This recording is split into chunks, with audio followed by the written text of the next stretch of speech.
Hello, how are you? I'm good too, thank you. Today I want to talk about how can we teach shy students. I know 99% of Japanese students are very shy. Being shy meaning that they are very afraid of making mistakes, even small mistakes. They hate it. I was the same as well. Especially when they're getting older for the junior high school, they're very shy. And just the simplest question, yes or no, it's very hard for them to answer. And I've tried so many things, and I want to share 3 tips that I think that are very effective. Number 1, you as a teacher or tutor can show them that making mistakes is okay. For example, we are all human beings. We all make mistakes. And I often make mistakes at classroom. So I don't try to hide my mistakes, but share with them that I made a mistakes, and sometimes the students notice the mistakes and they correct them, and I praise them. Oh my god, you're so great, thank you for noticing that. And I show them that it's okay to make mistakes. And for example, there's another teacher and there's another teacher, like 2 teachers, and they talk each other in English, and if one of them is not native and if they make mistakes, students can see that, and if it's okay, you can show them that it's okay. I made a mistake, and you can share the mistakes.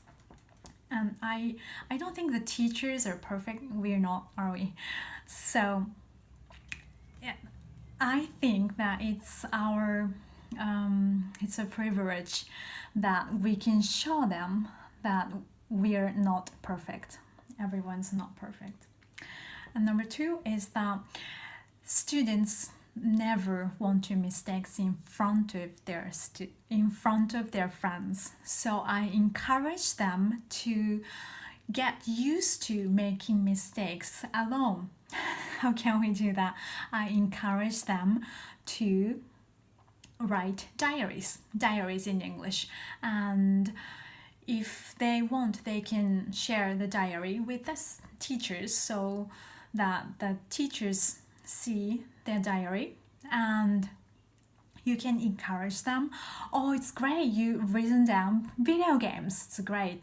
And you can encourage them what can make it better. So video games. Next day, the student can write video games because he played 5 video games instead of 1. Next day, he can write down play video games. It's great, improvement. And next day, he can write down I play video games, and so on and so on. And it goes to I played video games with my friends. If he can write it down, it's a great thing for them. They can write down what they have done. They can write down about themselves, and it goes on to what they think about certain things. It's a start. Writing down very simple things and encourage them how they can get better. Video games, it's not correct, not like that. Video games, it's great, you can write down play video games. Just encourage them to do better. It's not a mistake, it's possibility that they can get better. And number 3, output, speaking up what they think is a very difficult job for them. So to reach that goal, I encourage them to read aloud the textbooks or any books in English that they are familiar with. So they have the perfect sentences in front of them. All they have to do is to read it aloud, but it's still hard for them. If it's a sentence like yes I do, it really depends on the students how they can read it. It can be yes I do or yes I do. It really depends on the person. So the encouraging them to read the sentence there is no mistake, right? You can be yes I do or yes I do. So just encourage them to read the sentences.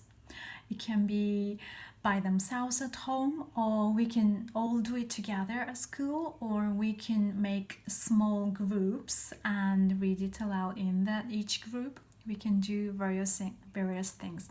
And after reading the sentences, it can get boring, right? So what we can do, I encourage them to read the sentences without looking at the textbooks. You might think, oh, how can we read the textbooks without reading it? But so you read the sentence first, do you like cats? And you look away. So you repeat that sentence again without looking anything. Do you like cats? Yes, I do. Yes, I do. So this is a very great step for them to say the English without looking at anything. It's a great adventure, great challenge for them. If they have the perfect sentence in front of them, they can read it aloud. But when they don't have anything, they don't have confidence at all. So it's a great step for them. Read the sentence aloud and read the sentence without looking. These are the three things that I always encourage our students to do. Number one, teachers can show them it's okay to make mistakes. Number two, encourage them to make mistakes alone, like English diary. Number three, read it aloud, and after that, read it aloud without looking. I run a small English school in Japan, and I'd like to make a franchise schools around the world, well, in Japan first. And if you are an English teacher interested in teaching English, and it must be very hard for you to find the right materials and the right system for you. And I have tried many materials, textbooks, and I have looked into many different English school in Japan, but nothing fit me. So I made my own textbooks and my method, and it has been a great adventure for me, and it is my true passion to encourage as many Japanese students as possible to learn English, to be able to use it and have fun on the way. And if you're interested in, please add me on your LINE account and send me a message. Thanks. Bye.